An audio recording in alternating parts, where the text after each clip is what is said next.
Good morning, everybody. Welcome to Hacking Self-Storage. I am your host, Dean Booty. So on Mondays, what we do is we go through my weekly figures, the ins, the outs, the quotes, the reservations, the everything, all the conversions, the amount of money we're taking, etc. We lay everything on the table for you guys. Before I get into last week's figures, I just want to tell you about a little development because I use this as this podcast as a way to document my story, document my journey, and hopefully in the long term, what I hope is that my kids will be able to listen to this and see the progression over a number of weeks, months, years, etc. How we got from there to ultimately a massive company. That's the idea anyway. And last week, we've been having meetings with people who want to invest in the company because, as many of you will know, the problem with self-storage is cash flow. If you want to open sites, it costs you a lot of money. I'm a massive advocate. I'm huge right now for self-storage. I believe every single person listening to this has an opportunity to create generational wealth, not just wealth for you right now, but generational wealth for your kids, for your kids' kids, for your kids' kids' kids. And I know it sounds silly, but I really believe that we've got a huge opportunity, and this opportunity ain't going to last very long. And so I need to move fairly quickly. As you know, I have 2 sites right now. I have 2 sites about to open. So that means I'll have 4 sites. But that's not big enough for me. That's not good enough for me. I want to move quickly. And ideally, my aim is to have 10 sites by this time next year. And so over the next 12 months, I want another 6 sites open, not just under offer or anything like that. I want to have them opened. And then I want to scale that business up. And to do that, I need money. I need finance. That's the problem. So I've been meeting with different people. I've got a meeting on Tuesday with somebody who wants to do a JV with me. Got numerous different businesses, and they can scale a business fast. They have done previously in other industries, and they do have a self-storage facility themselves. And so we're meeting and we're having a discussion, see how we can amalgamate, see what we can do and how we can do it, if we can do anything. And last week, I also had a meeting as well with not a venture capitalist, but somebody who would take equity. Well, an ex-venture capitalist. Basically, this guy invests in businesses and helps scale them and grow them. And he's basically a dragon, and he can get me in meetings, in rooms where I could never, ever get in myself. This guy is a business ninja, a scaling ninja, and to even get in a meeting with him in the same room is quite incredible. So we've had 2 meetings so far, and he is keen on doing something, but it depends if we can get the valuation right. If he's told me to go away, think about it, see what I want, see if I do want to scale fast, or if I'm happy organically growing and just having a nice business that will ultimately create wealth. But what sort of wealth? And I've said it before, it's not about the money for me. It's not about the money. I love the game every single day. I love the game. I love finding facilities, opening facilities, doing the cash flow forecast for facilities, for new facilities. And so for me, it's not about the money. It's because right now I could just halt and I could maintain within 4 years, we've done all the cash flow forecasts, all the projections, and it'll be £1 million a year net profit business a year. And that's cool. That's great. But it's not about that for me. It's about that doesn't excite me. What excites me isn't anything to do with money. It's about growing the company. It's about taking on different facilities, the bigger boys, and really getting a foothold in this industry. Just even talking about it right now just lights me up. I really, really get excited by that and by the opportunity to do that and make a substantial business and create something for my kids and my kids' kids, and just something that's going to last the ages. And so that's what I'm excited about. That's what gets me up in the morning. That's what lights a fire under my belly, not the £1 million a year. And you don't have to do much for it. It's not about that. That doesn't excite me. But what does excite me is scaling. And so to scale, I need funding in some way, shape, or form. And it's something that we talk about so much in this industry about how do we get funding? What do we do? How can the bank support us? Who do we get funding from? It's a conversation I have with so many self-storage facility owners. And so for me, I'm very, very lucky. I've been put in touch, and we've had these discussions. So I've got three different ways basically. Number one, don't do anything. Stay where we are and just have 4 facilities in a year. I mean, I'd never do that, just have 4 facilities, but in a year we'd have in 4 years, 3 years, something like that, would have a business that nets £1 million a year. So that's number one. Or I can scale through selling equity in my company, and then we would have the finances to then scale, and we would also be put in the rooms to get the funding from the banks and etc. Once we show that a bigger sample size than just 4, we need maybe 10, and then we can 10 facilities. We can go to the bank and say, well, look, we need a pot basically. And so he's then told me that he can get in the conversations with those banks, and we can then get 10 million, whatever it may be, to scale to where we want to be. So there's that option, and another option, the third and final option, is a joint venture, a JV in some description. I don't know how it would look, but I do know this is an incredible businessman, incredible, from multiple sectors, multiple industries, and has just won all the time. And so yeah, they're the three options. He's got a company that I know that has everything in place, all the parameters, everything in place to scale something. And it's basically, he's created a machine, and then so if we plug into his machine, that could be hugely helpful for us. So there's the 3 options. So it's a really exciting time, really exciting.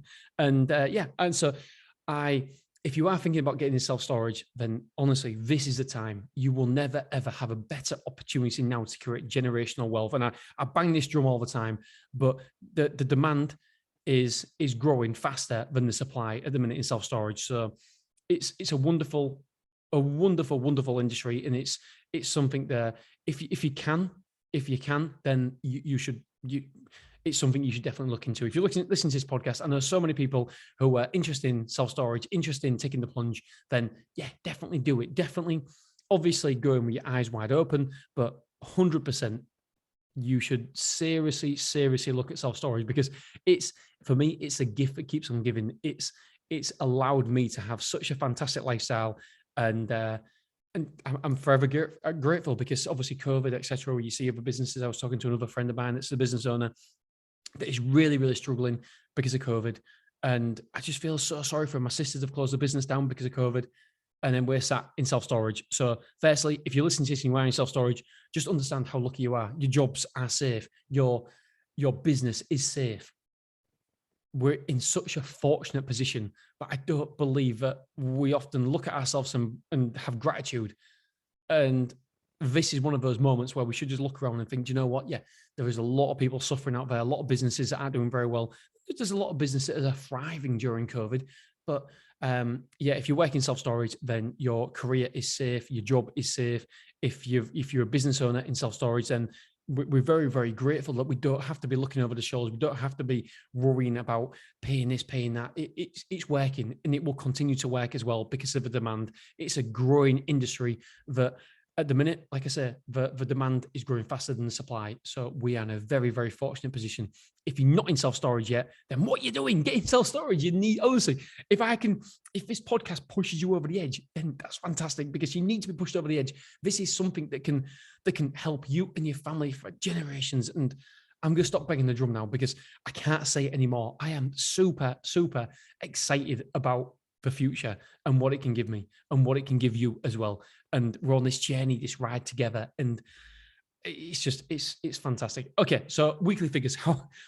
Having said all that, we had a negative week last week, so we'll get into the figures. Right, amount of quotes. We had 54 quotes last week. Average quotes per day was 7.71. Number of reservations were 16. So that was 16 reservations from 54 quotes. That meant it was a conversions of 29.63%. So we aim for anywhere between 25 and 30%. So that is absolutely diamond, brilliant. Happy with that. Number of forward move-ins, we had 7, a little bit below where we want to be. That's 44% of our reservations had forward move-ins. So It's not too bad. We want to be over 50%. We really do want to be over 50% there. Number of new move-ins. We had 10 new move-ins. That was 975 square foot. Other move-ins, we had 6 in total. We had square foot move-in of 1,510 square foot. Oh, by the way, the conversions for quotes to move-ins was 18.52%, so 19% if we're rounding up. We want to be anywhere between 20 and 25%, so a little bit below on that one. How many times was a van rented out? We have a transit and we have a Luton. I believe that one of them's got a leak, so I don't know the ins and outs, but I believe it was off a road. It must have been the Luton. No, it could have been the transit off a road for a day or two. So that's maybe why it's a little bit lower than it should be. Anyway, the transit was rented out 6 times. The Luton was rented out 5 times. Quote breakdown. So Google, we had 69% of our quotes came from Google. That was 37 quotes. Word of mouth was 8. So that's 15%. Passing by was 5. And that was 9%. Beverage 24 was 2. And that was 4%. We had removals, which was 1, which was 2%. Used before, social media, estate agents, and blog was 0. Square foot moved in, 1,510, you know. Square foot moved out. Here's a quick word from our sponsor. Actually, I've set it up like it's a bad week, but it wasn't. We knew it was going to be very, very tight between the ins and outs. Square foot moved out was 1,535 square foot. So the net result was minus 25 square foot. Amount of rooms moved in, 16. Amount of rooms moved out, 19. So we've got total internal rooms occupied, 347. Containers in, 3. Containers out, 5. So we've got 37 units outside rented out. Car parking, none in, none out. We've still got 11. Occupancy. It's still above the 80% mark. It's 81.11% is the occupancy. I really do want to get around about the 85. I just feel better when it's 85%. I'll be happy. Yeah, 85% will be good. Weekly average sales for merchandise per move-in was £25.19. We want to be around about £25 per move-in. So yeah, we smashed it. We hit our goals there. The insurance, really good on the insurance. Total amount of insurance sold is £66,000. That meant the average insurance was £6,600 per move-in. That's new move-in. So this is always what I look at when I get these figures. I always want to see what next week, because I know roughly what the week's done anyway, because I get daily reports, and so I want to know exactly what's happening next week. So again, we got more move outs and moving in. So amount of move-ins due next week, we've got 8 for 800 square foot. Amount of move outs due next week is 12, and that is for 935 square foot. So it looks like it's going to be somewhat a difficult week, but it looks like it's going to be touch and go if we're going to be positive or negative. I believe that we'll be positive, to be honest. I believe that we're getting so many quotes that people are going to be extra people are going to move in, people are going to take extra rooms. So yeah, I believe we're going to be positive there. Right, I've got this week. I've done it this time. I've got the weekly revenue sheet all set up for you. How much did we take? Well, I can tell you straight away. There's no trying to me fill in the gap or anything like that. So the revenue for Stormore, we took £17,515.79. We had £842.09 of bounce direct debits. If I'm honest, we do have a few people that are testing the waters with our debt recovery procedures. At the minute, we follow the Self-Storage Association guidelines where it says you can sell the goods after 45 days. I think that's too long. So if I don't pay you for 45 days, you can sell the goods. Why are we waiting 45 days?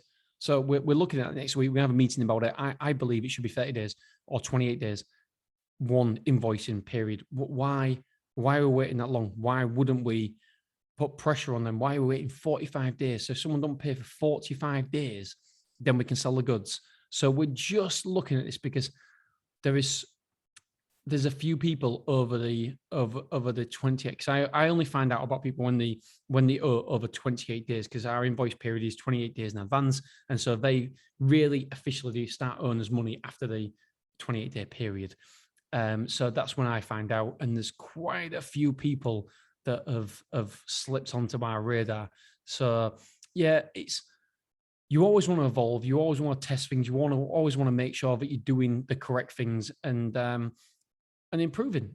Why not try and improve all the time? So if we can improve that, we will do. So obviously I'll keep you guys informed and let you know what we decide. And if we change it, then I'll go through the documentation, exactly what we do.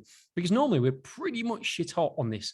I know in America, it's 3%. Anything below 3% is fantastic. So 3% of your revenue, I mean, bloody hell. So if we're taking, I mean, that is crazy. I mean, a mastermind in America. And so if we're taking £75,000 a month times by 3% equals, it's crazy. They think it's acceptable. Anything. So if I'm taking £75,000 a month, they think it's acceptable to lose £2,250 in debt, to wipe off debt every single month. I mean, that's bananas. They clearly have a higher threshold than I have, because I don't even think we've written that off in a full year. So yeah, I don't want to write 3% of my revenue off in debt. There's no chance. They say anything below 3% is acceptable, and I just don't think it is. 1%, 750 quid a month. Oh, no way. No, I don't think that's acceptable. So it's got to be below 1%. It's got to be below 1%. And so if you guys are above 1%, then I feel like you need to look at your terminology, your tone, how you talk to people, your debt procedure, what you do when you contact them, because it should definitely not be higher than 1%. I get upset. Anywhere near 1%, I don't like it. So we don't want to be doing that. So yeah, that's what we're going to look at. Okay, so Beverly's takings. We took £5,202.27 at Beverly, which means last week we took a total of £22,718.06. Yeah, that's it. Let's do a revenue check really quickly, and then we are done. So revenue check, Stormore, this is so far in November. We are supposed to be taking £19,662.55. And so far we have taken, as you know, £17,515.79. So we are negative £2,146.76. But as you know, for some reason, I don't know why it works, but it does.